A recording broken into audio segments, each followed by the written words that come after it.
ان اللہ و انا الیہ راجعون۔ بہت ہی خلوص سے انسان کسی کی موت پر پڑتا ہے۔ اسے مر جانا تھا، کیونکہ میں جانتا ہوں کہ موت برحق ہے، کسی بھی وقت آ سکتی ہے، اس پر میرا ایمان ہے۔ لیکن میرا مر جانا، میری موت میری نظر میں ایک خیال ہے، میرے نزدیک ایک ایسا آئیڈیا ہے جو سچ تو ہوگا، لیکن چونکا وہ آئیڈیا ہے، اس لیے ضروری نہیں کہ ابھی سچ ہو جائے۔ دوسرے کی موت حقیقت ہے، اپنی آئیڈیا ہے۔ واہ، سبحان اللہ، کیا بات ہے اس نفس عیار کی۔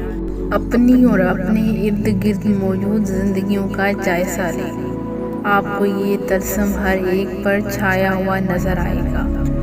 کاروبار سیٹ ہو جائے تو حج کرنا ہے، حج تک ہلاک نہ ہونے کا یقین دلایا جا رہا ہے خود کو۔ حج کے بعد بچوں کی شادیوں تک جینا ہے، پھر اپنے بچوں کی خوشیاں دیکھنے تک جینا ہے، اور جب سب ہو چکا ہو تو پھر مسجد کا رستہ پکڑ کر اللہ کا نیک بندہ بننے کے لیے جینا ہے۔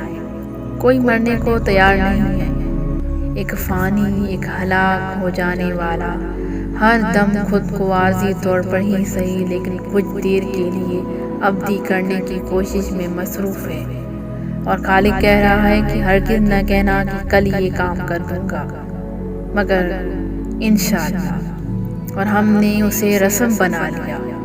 کبھی دیانتداری سے غور کیا کہ اصل میں ہر کام کرنے سے پہلے انشاءاللہ کہنے سے آپ کی مراد کیا واقعی وہ ہے جو اللہ چاہتا ہے؟ کیا ہم اس بات کو مان چکے ہیں کہ ہم کبھی بھی کسی بھی وقت مر سکتے ہیں؟ نہیں، کبھی نہیں۔ انسان کبھی تیار نہیں ہوتا، ہاں، مگر وہ جس کو اللہ جان کو بخل سے نجات دے، وہ خواہش کا طلسم توڑ سکتا ہے۔ خواہش کی دوسری پر تاثر ہے۔ نفس کی مصیبت یہ ہے کہ اسے کبھی خواہش کی مناسبت اس کا تاثر نہیں مل پاتا۔ ہر خواہش جب پوری ہوتی ہے تو پتہ چلتا ہے کہ یہ تو ادھوری ہے۔ اگر نفس اللہ کی مہربانی سے علم حاصل کر لے تو اس میں خدا کو پانے کی خواہش بیدار ہو جاتی ہے۔ یہ خواہش سب سے بڑی ہے، اس سے بڑی اور کوئی خواہش نہیں ہے۔ جب نفس خواہش کو پورا کرنے کی دھن میں لگتا ہے تو اس پر انکشاف ہوتا ہے کہ اللہ لامحدود ہے، اسے کبھی کوئی مکمل نہیں پا سکتا۔ اللہ ساکن نہیں ہے، سامنے کی بات ہے، اللہ کو فارمولے میتھڈ سے نہیں پا سکتے، وہ کہیں رکھا ہوا نہیں ہے، وہ اللہ ہے۔ اس کو پانے کے لیے جب خواہش تڑپ کا روپ اختیار کرتی ہے تو اسے احساس ہوتا ہے، بجلی کے کوندے کی طرح لپک کر آنے والا ایک ایسا احساس جس کی روشنی میں نفس دیکھتا ہے کہ اللہ لامحدود ہے، ان لمیٹڈ ہے۔ اسی لمحے نفس کی خواہش کو پہلی بار اس کا تاثر مل جاتا ہے، ایک لامحدود دوسرے لامحدود سے جا ملتا ہے۔ یہ وہ مقامی عرفان ہے جہاں خواہش قرار پاتی ہے۔